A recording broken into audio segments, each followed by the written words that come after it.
कौन सी question bank आती हैं मतलब मार्केट में, आपको पता ही होगा लेकिन फिर भी बता देंगे, क्योंकि कोई एक दो ऐसी आ जाती हैं मतलब अच्छी आती हैं लेकिन पता नहीं चलता लोगों को।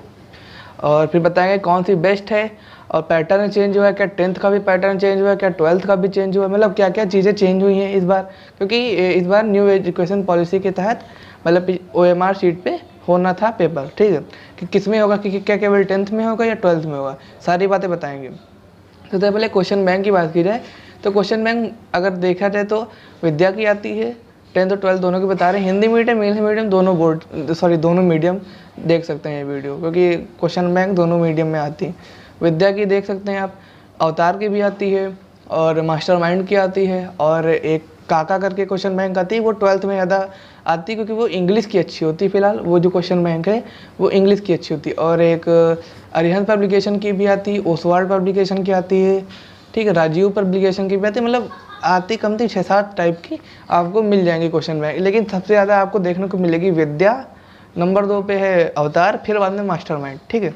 तो इसका मतलब ये नहीं कि विद्या ही सबसे अच्छी है, हाँ विद्या अच्छी है ऐसी बात नहीं है, क्वेश्चन बैंक सारी अच्छी हैं, लेकिन मतलब आपको अच्छे नॉलेज कौन प्रोवाइड कर रहा है, मतलब अच्छे प्रीवियस ईयर क्वेश्चन कौन दे रहा है। देखिए क्वेश्चन बैंक का मतलब प्रीवियस ईयर क्वेश्चन ही होता है, ये मत कहिए कि क्वेश्चन बैंक में ये क्वेश्चन अच्छा दिया वो क्वेश्चन अच्छा दिया, ऐसा नहीं है। क्वेश्चन बैंक में प्रीवियस ईयर क्वेश्चन दिए होते हैं जिसमें मतलब 10 साल के पिछले जितने भी क्वेश्चन आ चुके हैं वो सारे दिए होंगे। हाँ ये चीज़ होता है कि किस क्वेश्चन बैंक में अच्छे से उसको एक्सप्लेन किया गया है, किस क्वेश्चन बैंक में उसको अच्छे से दर्शाया गया है, ये चीज़ होती है। बस इसी के बेसिस पे आपको बताएंगे कौन सी क्वेश्चन बैंक बेस्ट है और किसमें आपको 90+% आसानी से मिल सकते हैं, ठीक है। तो बेस्ट क्वेश्चन बैंक बात की जाए तो ये सब्जेक्ट वाइज बेस्ट होती हैं क्वेश्चन बैंक। क्वेश्चन बैंक ये नहीं कि आप विद्या लें तो विद्या बेस्ट है तो आप सारे सब्जेक्ट की विद्या ही लीजिए, ऐसा नहीं है। आपको पहले अगर 10th की बात की जाए तो 10th में आपको हिंदी के लिए विद्या की लेनी है, समझ लीजिएगा। 10th क्लास में हिंदी के लिए विद्या की लीजिएगा, इंग्लिश के लिए अवतार की लीजिएगा, मैथ्स के लिए मास्टरमाइंड बेस्ट है, मैथ्स के लिए मास्टरमाइंड बेस्ट है, साइंस के लिए भी मास्टरमाइंड बेस्ट है, सारे मीडियम दोनों मीडियम की बता रहे हैं बात। और बचा के SST के लिए विद्या क्वेश्चन बैंक बेस्ट है, मतलब हिंदी और SST के लिए विद्या क्वेश्चन बैंक, इंग्लिश के लिए केवल आपको लेनी है अवतार, और मैथमेटिक्स और साइंस के लिए आपको लेनी है मास्टरमाइंड। ये हम अपना ओपिनियन बता रहे हैं क्योंकि जो मुझे समझ में आया। अगर आपको कुछ चेंज करना है तो आप कर सकते हैं, कोई दिक्कत नहीं, क्योंकि हो सकता है कि आपको कोई मास्टरमाइंड ना समझ में, क्योंकि मास्टरमाइंड में थोड़ा सोल्यूशन शॉर्ट में दिया है, लेकिन उसमें जो क्वेश्चन नंबर ऑफ क्वेश्चन है प्लस जो प्रीवियस ईयर क्वेश्चन दिए हैं वो मतलब सारे दिए हैं लगभग, मतलब कोई भी क्वेश्चन छूटा नहीं है। और अगर मैथ्स की हम अवतार की बात करें तो उसमें क्वेश्चन मतलब दिए हैं, जिनके लिए कम टाइम है वो अवतार ले लीजिएगा। लेकिन इस समय हम वीडियो बना रहे हैं, अक्टूबर महीना चल रहा है, तो अगर आप अब ले रहे हैं कोई क्वेश्चन बैंक तो आप मास्टरमाइंड ही लीजिएगा। अगर कम टाइम है तो आप किसी और क्वेश्चन बैंक को देख सकते हैं, क्योंकि मास्टरमाइंड थोड़ी ज़्यादा बड़ी क्वेश्चन बैंक है।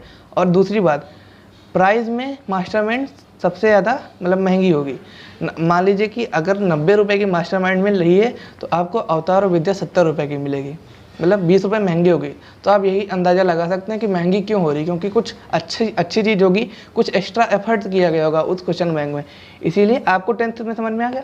और 12th की अगर बात की जाए तो 12th में अगर आप मैथ साइड से हैं, मैथ मतलब PCM है, तो फिजिक्स के लिए आपको मास्टरमाइंड लेनी है, मैथ्स के लिए मास्टरमाइंड लेनी है, केमिस्ट्री के लिए अवतार लेनी है, ठीक है, केमिस्ट्री के लिए आपको अवतार बेस्ट रहेगी। हिंदी के लिए आपको विद्या ठीक रहेगी, हाँ विद्या सही रहेगी, हिंदी के लिए विद्या सही है हाँ। और चाहे तो आप एक बार मास्टरमाइंड भी देख सकते हैं, क्योंकि हिंदी में जिनके पास मान लीजिए बुक नहीं है हिंदी की, हो सकता है किसी के पास बुक भी ना हो, कोई PDF से पढ़ रहा है कुछ भी हो, तो जिसके पास बुक नहीं हो मास्टरमाइंड ले सकता है, और जिसके पास हिंदी की बुक है वो विद्या लीजिएगा। और दूसरी बात, विद्या से केवल आपको मतलब साहित्यिक रचनाएं, साहित्यिक परिचय और थोड़ी बहुत चीज़ें जो मतलब विद्या में जितना दिया है वो तो आपको सब पढ़ना है, क्योंकि विद्या क्वेश्चन बैंक हिंदी की जो 12th क्लास की है वो पतली है, मतलब क्या उसमें कम चीज़ें दी हैं, कम चीज़ें का मतलब क्या, जो क्वेश्चन आ चुके हैं प्रीवियस ईयर में बस वही दिया है। लेकिन आपको हिंदी में गद्यांश, पद्यांश और साहित्यिक परिचय या फिर जो भी जीवनियाँ हैं वो आपको बुक से याद करनी है, वो आपको अपने हिसाब से याद करनी पड़ेंगे। बाकी जो इम्पोर्टेंट है वो विद्या में दी हैं, लेकिन जो मान लीजिए कि गद्य में मान लीजिए कि अगर चैप्टर ज़्यादा हैं और केवल जीवन परिचय 2 दिया और एग्जाम में वो 2 ना आए, कोई दूसरी आ गई तो आप फंस जाएंगे। इसीलिए आपको बता दे रहे हैं कि आपको जो हिंदी की केवल बात कर रहे हैं हम ना, हिंदी में आपको जो विद्या क्वेश्चन बैंक लेनी है वो सिर्फ इस हिसाब से लेनी है कि आपको इसमें इंपॉर्टेंट क्वेश्चन दिए हुए हैं, वही क्वेश्चन आपको बार बार रिपीट करना है। बाकी जो क्वेश्चन मतलब बाकी जो जीवनी या फिर गद्यांश या पद्यांश नहीं है उनको भी आपको देख लेना है, ठीक है, ये आपको बताया। लेकिन बाकी जो क्वेश्चन बैंक हमने जैसे मैथ्स के लिए मास्टरमाइंड बताया और फिजिक्स के लिए मास्टरमाइंड बताया, तो इसको आपको करना है खुद से अच्छे से। बाकी आपको मतलब वही जो मास्टरमाइंड अगर आप कर ले रहे हैं तो आपके अच्छे नंबर आराम से यानी 90+ आ सकते हैं। और ये दोनों क्वेश्चन बैंक थोड़ा लेंथी मतलब मास्टरमाइंड लेंथी होती है as compare to Vidya and अवतार।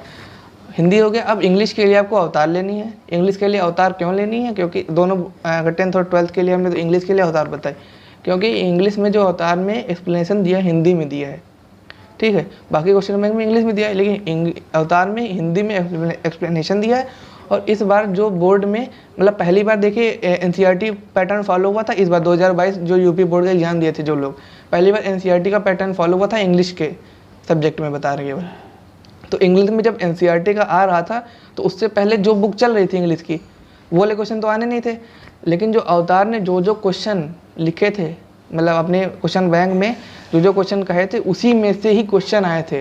मतलब अवतार के जो क्वेश्चन दिए गए थे क्वेश्चन बैंक में वही क्वेश्चन आए थे एग्जाम में, इसीलिए हम आपको इंग्लिश के लिए अवतार सजेस्ट कर रहे हैं। अब क्या बचा? हिंदी हो गया, इंग्लिश हो गया, मैथ्स हो गया, फिजिक्स हो गया और केमिस्ट्री हो गया। केमिस्ट्री के लिए अवतार बता दिया। तो मतलब इंग्लिश और केमिस्ट्री के लिए अवतार, मैथ्स फिजिक्स के लिए मास्टरमाइंड और हिंदी के लिए आपको विद्या बेस्ट रहेगी, ठीक है। और जिनके पास बुक नहीं वो मास्टरमाइंड ले लीजिएगा, क्योंकि मास्टरमाइंड में सारे क्वेश्चन लगभग दे दिए गए, क्योंकि जो भी चीज़ बुक में है वही चीज़ मास्टरमाइंड में उल्टा छाप दिया गया, ठीक है। तो जिनके पास बुक नहीं वो मास्टरमाइंड ले लेंगे और जिनके पास बुक है तो वो विद्या ले लेंगे। अब बात करते हैं कि प्राइस का वही रहेगा कि मास्टरमाइंड महंगी ही मिलेगी आपको अवतार से और उससे। और अब क्या